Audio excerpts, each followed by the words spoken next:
में circuit rate बढ़ा है और इधर की जो जमीनें एक्वायर कर रहा है एलडीए, बाजार मूल्य उनका 1 से 2 करोड़ रुपए बीघे का है और एलडीए कह रहा है कि हम 70 लाख रुपए बीघे किसानों को देंगे।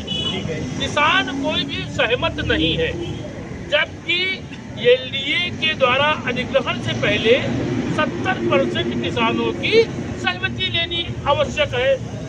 यहाँ के हमारे अभिषेक यादव रिसू जी इस क्षेत्र के सम्मानित किसान हैं, बड़े किसान हैं और संगठन के साथ लगभग 5 वर्षों से ये युवा मोर्चा के प्रदेश उपाध्यक्ष हैं। जब इस क्षेत्र का किसान इनके पास आया, इनसे शिकायत की, तो इन्होंने हमको और संगठन के प्रदेश अध्यक्ष और पदाधिकारियों से सलाह ली कि एलडीए की दमनात्मक कार्रवाई के खिलाफ किसानों की मदद करने की आवश्यकता है। ठीक है। हम लोगों ने एक पंचायत ही कुछ दिन पहले यहाँ पर मेरे दर्शकों ने देखा भी। उसमें एसडीएम महोदय एलडीए के आए हुए थे, उनके उसी दिन से खुन्नस बन गई। वो क्रोधित हो गए कि ये संगठन किसानों की मदद क्यों कर रहा है, किसानों की आवाज क्यों उठा रहा है। ढाबा क्यों बंद कर दिया गया?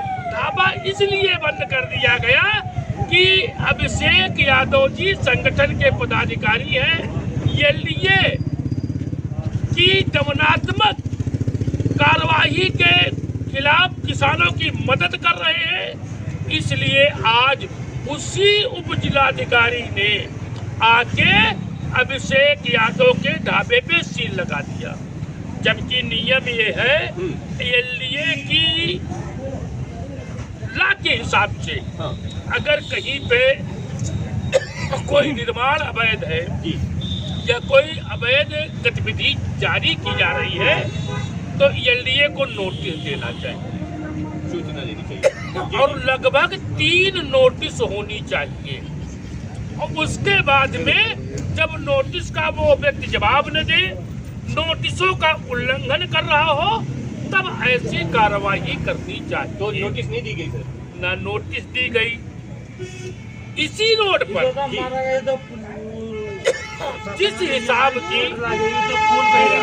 बिल्डिंग बनी है सुबी ढाबा की, यहाँ से लगा के और नहर मोड़ तक दोनों तरफ लगभग 50 बिल्डिंगें बनी हैं। जहाँ से एक्सप्रेसवे शुरू हुआ है, लखनऊ एक्सप्रेसवे, हाँ, और नहर मोड़ तक दोनों तरफ 50 बिल्डिंगें बनी हुई हैं और 50 बिल्डिंगों में लगभग 20 बिल्डिंगों में 15 बिल्डिंगों में ढाबा और रेस्टोरेंट ही संचालित किया जा रहा है। क्योंकि रोड पर है।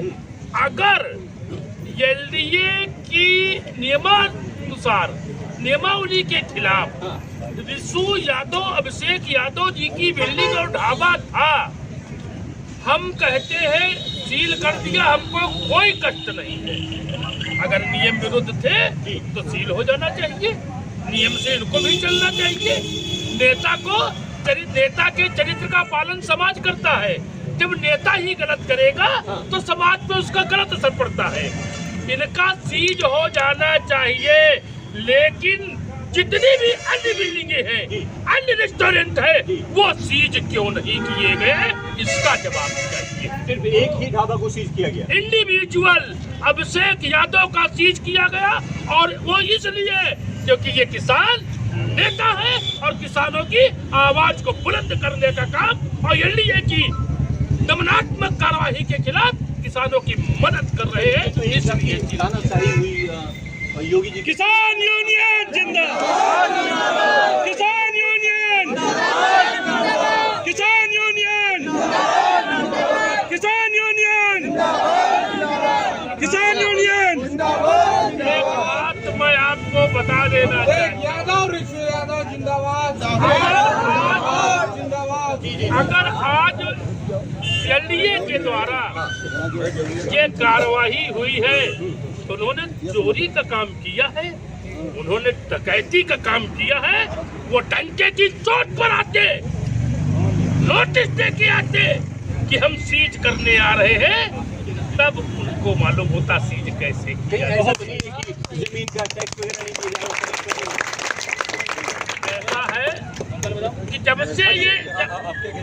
पूरा टैक्स जमा ये ढाबा आप ही का है पूरा 2007 से, मतलब कि 2007 से, यानी कि लखनऊ टू आगरा एक्सप्रेसवे भी नहीं बना था सर तब से। पत्रकार महोदय, जी। ये 2007 से बनी हो, 2000 से बनी हो, जी। 2024 में बनी हो, विषय ये नहीं है। विषय ये है कि इस स्थिति में जितनी भी बिल्डिंगें यहाँ पर हैं, जी, या उनकी अगर सीज नहीं हुई है तो अभिषेक यादव की सीज क्यों की गई है, हमको ये लिए से इसका जवाब चाहिए।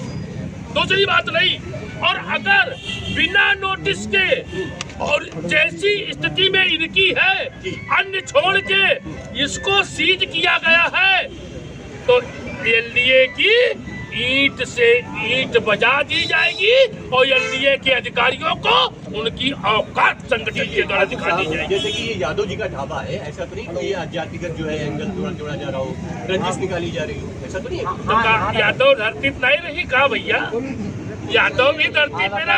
अगर यादव से इतनी एलर्जी है तो यादव से टैक्स लेना बंद हो जाना चाहिए, यादव से वोट लेना बंद हो जाना चाहिए, और यादव के घर में पैदा होने वाला 2 दिन को पीना बंद कर देना चाहिए। तब हम जानेंगे क्या बात।